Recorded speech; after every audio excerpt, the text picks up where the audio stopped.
Hello students, today we are going to talk about the aims and objectives of higher education, and the objectives set for today's talk are to get acquainted with history and evolution of higher education, to become familiar with the concept of higher education, to get an insight into the aims and objectives of higher education as put forward by various commissions appointed from time to time, and lastly, we will try to know about the general aims and objectives as prescribed for the development of higher education. The Indian education system has come a long way from the days of Gurukul, Pathshalas, in the ashrams of rishis or gurus or learned people, where students used to go and stay with the gurus till they were educated or gained a certain amount of skills and knowledge. Today, there are government-funded schools, including residential schools in remote and rural areas, and privately managed public schools. The post-independence era has seen the expansion of education in all dimensions, at all levels, which is primary, secondary, and higher. Expansion of higher education has been phenomenal during the last 5 decades. The manifold quantitative expansion of higher education facilities have fulfilled many goals and produced manpower required for various sectors. Let's have a look over the history and evolution of higher education. Indian higher education has a long history with universities like Nalanda and Takshashila. However, the modern system can be traced back to the establishment of 3 universities at Mumbai, Kolkata, and Chennai in 1857. Lord Elphinstone, Lord Macaulay, and Sir Charles Wood were the early pioneers of modern system of education in our country. The British promoted higher education to produce manpower which suits the colonial administration. After independence in 1947, priorities for national development were drawn up, and accordingly, the objectives of higher education were formulated and the system was expanded and developed. The Indian higher education system is one of the highly reviewed subjects by various committees and commissions from time to time. The major ones were University Education Commission 1948-49, Education Commission 1964-66, and New Education Policy 1986. The Inter-University Board, later known with the name Association of Indian Universities, was established in 1925 to promote university activities by sharing information and cooperation in the field of education, culture, sports, and allied areas. The first attempt to formulate a national system of education came in 1944 with the report of Central Advisory Board of Education on post-war educational development in India, also known as Sargent Report.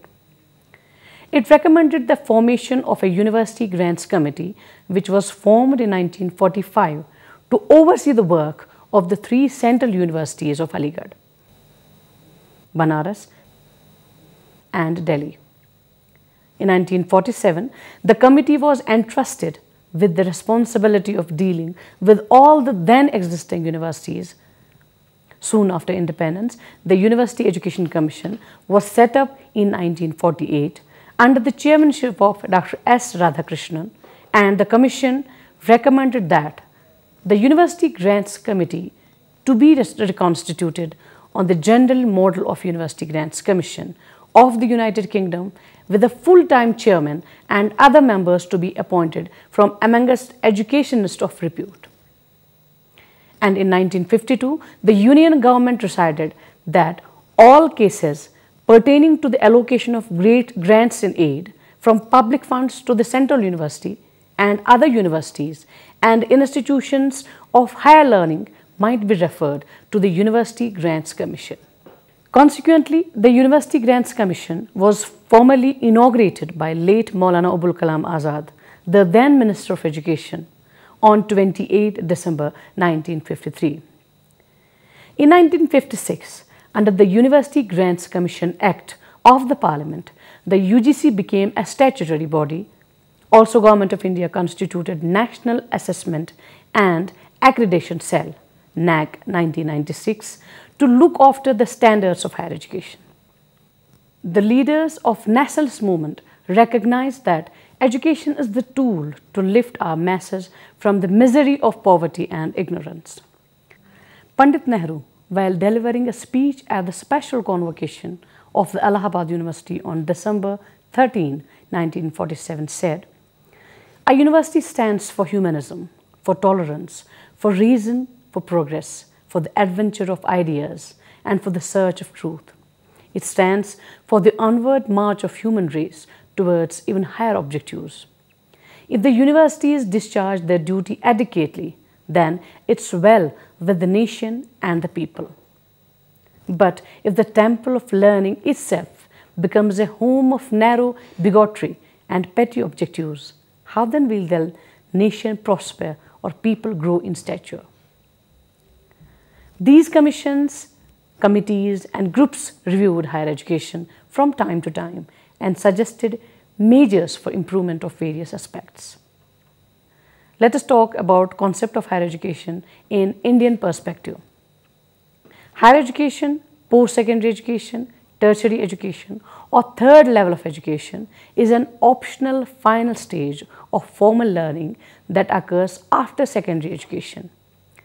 It is often delivered at universities, academies, colleges, seminars, and institutes of technology.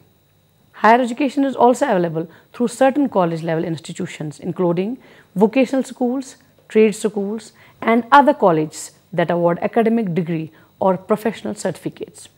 We can also define it as the education imparted at post-secondary level in educational institutions which are open to students who have successfully completed secondary education or reached an equivalent level.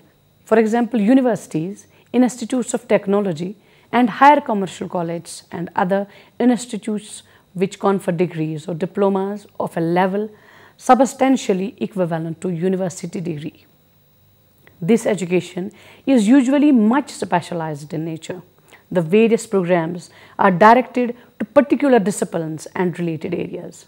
Thus, higher education is the synonym of university, an authority to issue a license for grant of a degree or certificate after completion of a particular course. Aims and objectives of higher education. The objectives of higher education may range from primary objectives such as employability, enhancing the earning potential, seeking and advancing knowledge and wisdom, research and experimentation, to more serious secondary objectives like attaining mental and spiritual growth, engaging in quest for the unknown, facilitating better lifestyle, and developing scientific outlook. The aims and objectives of higher education can better be understood from the viewpoints of Radhakrishnan Commission, Indian Education Commission, and National Policy on Education, respectively.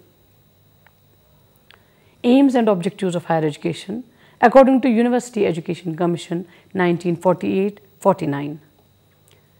Radhakrishnan Commission, also known as University Education Commission, laid down certain aims of university education, keeping in view the past traditions, the present conditions, and the future prospects of the country. The aims and objectives of higher education as laid by the Commission are to provide highly trained professionals to meet the needs of government, the professions, and the productive and service sectors, or who can take up national responsibilities successfully in various fields like administration, commerce, trade, agriculture, industry, etc. Developing an intellectual attitude towards things and encouraging growth of knowledge and wisdom among the youth. Thus, universities should produce such wise persons who may disseminate learning and make a search for new knowledge. Emphasizing social reform through the creation of foresighted, intelligent, and courageous leadership. To educate well-aware, autonomous, and responsible citizens committed to national and universal principles, capable of dealing with the challenge of the century and of lifelong learning, encouraging universities to play their part as organs of culture and the intellectual leaders on civilization. University education aims at producing intellectuals who will be able to direct, guide, preserve, and revive our national culture and civilization. University education also aims at creating a consciousness among the students for protecting the directive principles as laid down in Constitution and thus making an endeavor for the success of democracy. It aims to instill higher values among the students. The greatness of a country does not depend on the extent of its territory, the length of its communication, or the amount of its wealth, but on the love for higher values.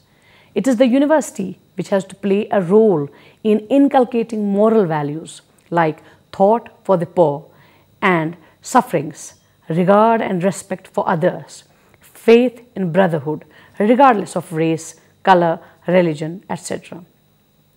Aims and objectives of higher education as laid down by Indian Education Commission 1964-66. The aims and objectives of higher education as laid by the Indian Education Commission are to seek and cultivate new knowledge, to engage vigorously and fearlessly in the spirit of truth, and to interpret old knowledge and beliefs in the light of new needs and discoveries. To provide right leadership in all walks of life, to identify gifted youth and to develop them in developing their potential to the fullest by cultivating physical fitness, right interests, attitudes and morals, and intellectual values. To provide society with competent men and women trained in agriculture, arts, medicine, science, technology, and various other professions, who will also be cultivated individuals imbued with a sense of social justice. To foster in the teachers and students, and through them in the society generally, the attitude and values needed for developing the good life, reducing social and cultural disparities, working for the development of a national consciousness, developing the programs for adult education. Aims and objectives of higher education as viewed by National Policy on Education 1986. Higher education provides people with an opportunity to reflect on the critical social, economic, cultural, moral and spiritual issues facing humanity. It contributes to national development through dissemination of specialized knowledge and skill. Being at the apex of educational pyramid, it has also a key role in producing teachers for the education system. The Radhakrishnan Commission, Kothari Commission, and National Policy on Education conception of these ideals are inspired by the desire to translate the dreams of building a new India into a concrete reality. And it's undoubtedly true that our objectives cannot be high in the absence of glorious and laudable ideals. The objective of higher education have a universal validity because it is through higher education that intellect of nation can be used in the international sphere for the betterment of the whole human race. In consonance with this, in India too, the same objectives have been prescribed for the development of higher education. These objectives include obtaining new knowledge and nurturing it, searching for truth with courage and complete dedication, elaborating traditional knowledge and beliefs in the light of new needs and discoveries, providing the right kind of leadership in every sphere of life, recognizing the talents of young men and women, developing their potential abilities, training them in physical and mental health, and inculcating in them the desired attitudes and healthy interests, and the right moral and intellectual values. Giving to society educated individuals who have received training in agriculture, arts, medicine, science and technology, and various other techniques, and who are also infused with social responsibility. In other words, giving society truly cultured individuals. Encouraging equality and social justice through the spread of education and seeking to reduce social and cultural differences. Generating and nurturing in students and teachers, and through them in the whole society, the values and attitudes which are required for the true life, both by the society and by the individual. For fulfillment of these universal objectives, the Kothari Commission has formulated an outline of various programs based on the certain foundation, including total reform in higher education and research from the viewpoint of quality and standards, development of higher education for the purpose of fulfilling the aspirations and ambitions of the people to some extent so as to meet thereby the manpower needs of national development. Reforms in the organization of universities. These objectives and programs offer a strong challenge for the higher education in India. Thus, we may conclude by saying that higher education is essential for any country to achieve sustainable and global development. It is also essential for the enhancement of citizens' participation in public life, for social mobility, and for achievement of harmony, justice at both internal and international levels. Getting a degree in any discipline or disciplines is not the end of it. It must be lifelong, making all people lifelong learners by giving birth to a learning society for better governance and peace. Thus, it is not the end in itself for an individual who takes and completes the course. As Pandit Nehru had expressed, that university exists for humanism, intellectual courage, and search for truth. It aims at preparing the human race to strive for higher goals. The happiness of both the nation and the people lies in the fact that universities should continue to fulfill their obligations with success. With this we conclude. Hope you have enjoyed. Goodbye.